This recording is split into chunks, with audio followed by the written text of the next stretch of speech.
देखिए, जिस तरीके से इस पुल का पिलर ढहा है, ये अपने में, इसमें मैं कोई राजनीति नहीं करना चाहता, पर हकीकत है ये एक और भ्रष्टाचार का जीता जागता प्रमाण है। जिस प्रदेश के मुख्यमंत्री अपने आप को करप्शन के प्रति जीरो टॉलरेंस की दुहाई देते नहीं थकते, कैसे वो भ्रष्टाचार को टॉलरेट करते हैं, ये उसका उदाहरण है। अब मैं प्रमाण देता हूं कैसे। 2011 में इस पुल का निर्माण हुआ, अभी मेंटेनेंस पीरियड में ये पुल चल रहा है। उस दौरान अगर इस पुल के साथ ऐसा हादसा होता है तो इससे दो चीजें सामने आती हैं। या तो इसके निर्माण के दौरान ही इस तरीके के घटिया सामान का इस्तेमाल किया गया जिसकी वजह से आज ये पुल इस हालत में आया, और या फिर जो लंबे समय से स्थानीय लोग भी जिस बात को लेकर आंदोलन करते रहे, हम लोगों ने भी उस आंदोलन में उनका साथ दिया, उनकी बात को प्रदेश सरकार तक पहुंचाने का काम किया। बार बार वो आग्रह कर रहे थे कि जो बालू का खनन यहाँ पे होता है उसको इस पुल के आसपास होने से रोका जाए। स्थानीय ग्रामीण आग्रह करते गए, आंदोलन करते गए, कर करके थक गए, पर राज्य सरकार के कान पर जूं तक नहीं रही।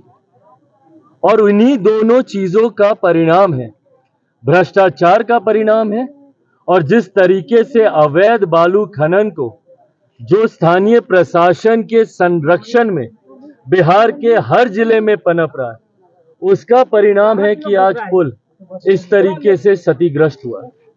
अगर उस खनन को होने से रोका जाता तो संभवतः फिर भी उस पिलर को कुछ बल मिलता। अगर शुरुआत में ही इतने मजबूत सामग्री का इस्तेमाल किया जाता तो मेंटेनेंस पीरियड रहने के बावजूद पुल इस तरीके से धराशायी नहीं होता। ये दर्शाता है कि किस तरीके से मुख्यमंत्री नीतीश कुमार जी के शासन में लोगों की जान के साथ खिलवाड़ किया जा रहा है। इंफ्रास्ट्रक्चर डेवलपमेंट के नाम पे इस तरीके का इंफ्रास्ट्रक्चर तैयार किया जा रहा है जो कभी भी ध्वस्त होगा, और ये पुल उसका सिर्फ एक उदाहरण है। भाई, कई ऐसी सड़कें हैं, आप जाइएगा, एक बरसात नहीं होती कि सड़कों में गड्ढे आ जाते हैं। आप जाकर देखिएगा कितने ऐसे भवन हैं जो आज बनते हैं और कल जर्जर हो जाते हैं। कितने ऐसे बांध हैं जो तटबंध, हर साल ये लोग बांध को बनाने के नाम पर जो ये इस्तेमाल करते हैं कि भाई पानी, बाढ़ का पानी कटाव के रास्ते से गांव पंचायतों में ना घुसे, हर साल हजारों करोड़ रुपए की राशि उस तटबंध के निर्माण पे इस्तेमाल की जाती है, और एक बाढ़ के पानी में वो तटबंध टूट जाता है। तो इंफ्रास्ट्रक्चर के नाम पे अनेकों ऐसे उदाहरण हैं जो मुख्यमंत्री जी की नाक के नीचे भ्रष्टाचार की देन चढ़ रहे हैं, और मुख्यमंत्री उसको सुनना तक जरूरी नहीं समझते। इसीलिए मुख्यमंत्री जी जब यहां पर आए थे अपने एक प्रिय मंत्री के साथ, उनका विरोध इसीलिए हुआ था क्योंकि जनता को इस बात का आक्रोश है कि जब बार बार जनता आपको इस बात के बारे में कह रही है कि भैया आप अवैध बालू खनन को आप रुकवाइए, जब बार बार हम आपसे इस बात का हम आग्रह करते हैं कि कोई भी निर्माण कार्य हो रहा है तो उसकी गुणवत्ता पे ध्यान दिया जाए, तभी ना निर्माणाधीन पुल किस तरीके से धराशायी होते हैं।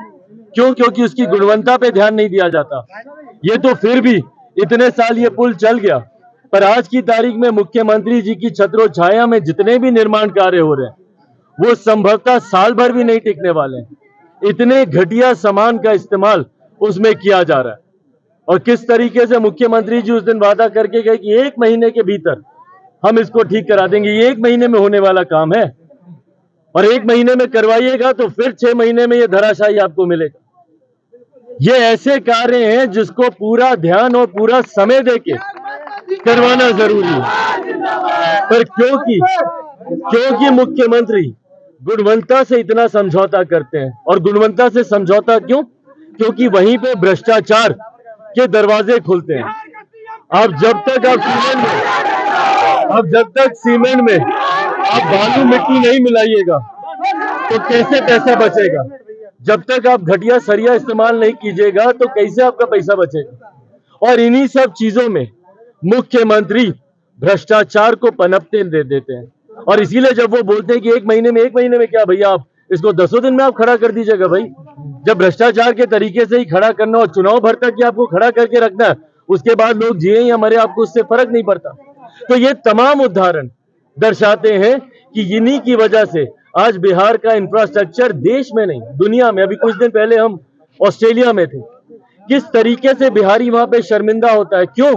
क्योंकि बिहार की खबरें जाती हैं कि पुल हवा में गिर गया, बांध चूहे कुतर गए, और बिहारी देश में नहीं दुनिया में शर्मिंदा होता है, अपमानित होता है मुख्यमंत्री नीतीश कुमार जी के कार्यों की वजह से। लेकिन सवाल उठता है चिराग जी कि यहाँ के लोगों ने 50 दिन तक आंदोलन किया, उसकी शिकायत उन्होंने जिला प्रशासन से लेके स्थानीय विधायक से और मंत्री भी जो बिहार सरकार में है उनसे भी की, लेकिन आखिर क्या वजह है कि उन लोगों ने अवैध बालू खनन पे ध्यान नहीं दिया? क्या मानते भाई? क्योंकि उनको फर्क ही नहीं पड़ता ना। मुख्यमंत्री तो बिजी है जातियों में बांटने के लिए।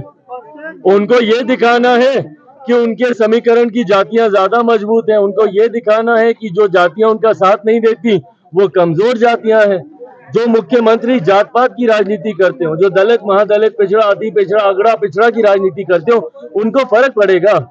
और यहाँ के जिन विधायक का आप जिक्र कर रहे हैं वो तो मंत्री भी है भैया।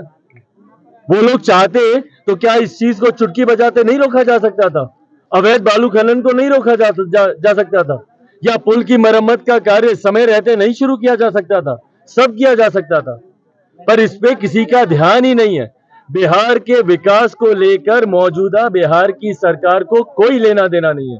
बिहार के लोग जिए या मरे, मुख्यमंत्री अपना जातीय समीकरण बैठाएंगे और उसी के आधार पर चुनाव जीतने का काम।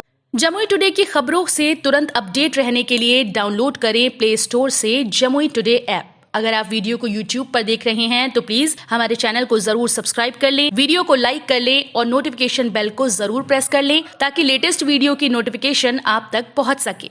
इसी के साथ अगर आप हमारे वीडियो को Facebook पेज पर देख रहे हैं तो प्लीज वीडियो को लाइक और शेयर जरूर